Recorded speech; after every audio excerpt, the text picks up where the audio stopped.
নমস্কার বন্ধুরা, কেমন আছেন আপনারা? আশা করি সকলে ভালো আছেন। জিএস রান্নাঘরে আপনাদেরকে জানাই স্বাগত। আবারও চলে এলাম আরেকটি রেসিপির সাথে। আজকে আমি তৈরি করব পায়েস। পায়েস তৈরি করার জন্য এখানে নিয়েছি কাজু বাদাম, কিশমিশ, আর এখানে নিয়েছি গোবিন্দভোগ চাল, আর এখানে নিয়েছি খেজুর গুড়ের পাটালি। আজকে পায়েসটা আমি খেজুর গুড়ের পাটালি দিয়েই তৈরি করব। আপনারা ভিডিওটি প্রথম থেকে শেষ পর্যন্ত দেখতে থাকুন। আমার চ্যানেলে নতুন বন্ধু হয়ে থাকলে চ্যানেলটি সাবস্ক্রাইব করার অনুরোধ রইল।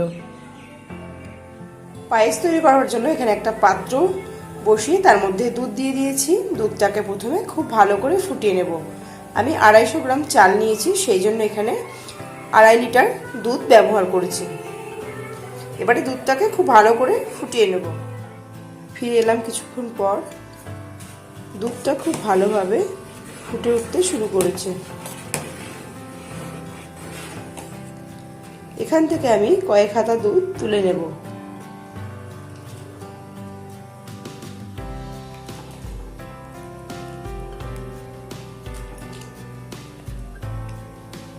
চার হাতা দুধ আমি তুলে নিলাম।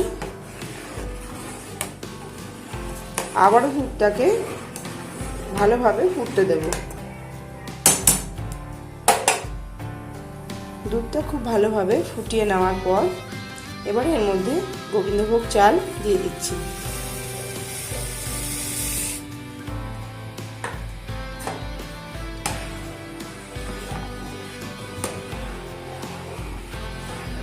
এবারে কিন্তু বারে বারে নাড়াচাড়া করতে হবে, না হলে তলায় লেগে যেতে পারে।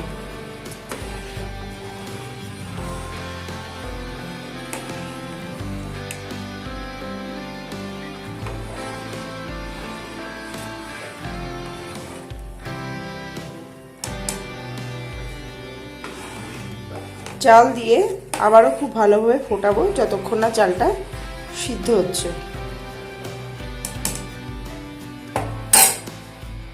পায়েসের চালটা সেদ্ধ হতে হতে যে দুধটা আমি আলাদা করে তুলে রেখেছিলাম, এবার এর মধ্যে দিয়ে দিচ্ছি গুঁড়ো দুধ। এখানে 100 গ্রাম গুঁড়ো দুধ আমি দিয়ে দিলাম।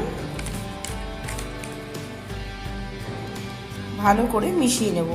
এটা দেওয়ার একটাই কারণ, যাতে দুধের ঘনত্বটা আরও গাঢ় হয়, পায়েসটাও খেতে সুস্বাদু হয়। সেই জন্যই আমি এখানে গুঁড়ো দুধের ব্যবহারটা করলাম। গুঁড়ো দুধটা লিকুইড দুধের সঙ্গে খুব ভালো করে মিশিয়ে নিয়েছি।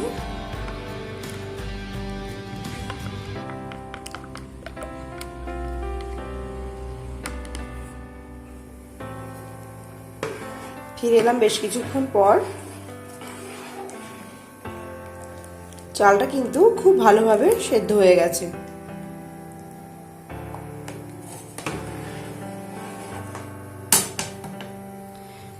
এবারে আমি এর মধ্যে দিয়ে দেব পাটালি গুড়।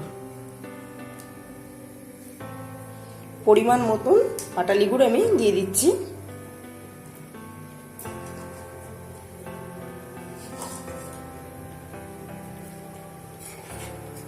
পাটালি গুড় দিয়ে খুব ভালোভাবে নাড়াচাড়া করব।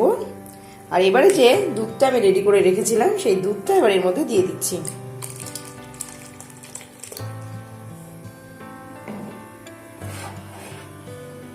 সবকিছু ভালো করে নাড়াচাড়া করে একসঙ্গে মিশিয়ে নিচ্ছি, নিয়ে আবারও ফোটাবো।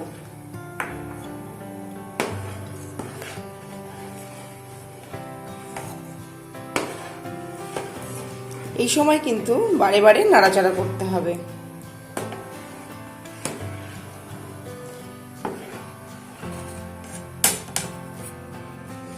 ফিরে এলাম কিছুক্ষণ পর। পাটালি গুড় দেওয়াতে কিন্তু পায়েসের রংটাই চেঞ্জ হয়ে গেছে। আর পাটালি গুড় দিয়ে পায়েস কিন্তু সত্যিই খুব ভালো লাগে খেতে। এবারে আমি এর মধ্যে দিয়ে দিচ্ছি কিশমিশ,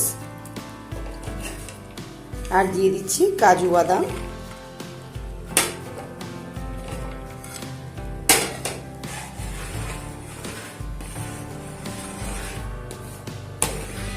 সমস্ত পায়েসের সঙ্গে কাজু কিশমিশটাকে মিশিয়ে দিলাম।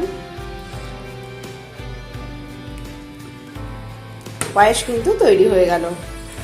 তো বন্ধুরা, আমার আজকের রেসিপি কেমন লাগলো আপনারা অবশ্যই জানাবেন। ভিডিওটি ভালো লাগলে শেয়ার করবেন, আর কারা কারা পায়েস খেতে ভালোবাসো অবশ্যই আমাকে কমেন্ট বক্সে জানাবেন। আজকের মতো শেষ করছি এখানে, আবারও হাজির হয়ে যাব নতুন কোনো রেসিপির সাথে। ততক্ষণে ভালো থাকবেন, সুস্থ থাকবেন, ধন্যবাদ।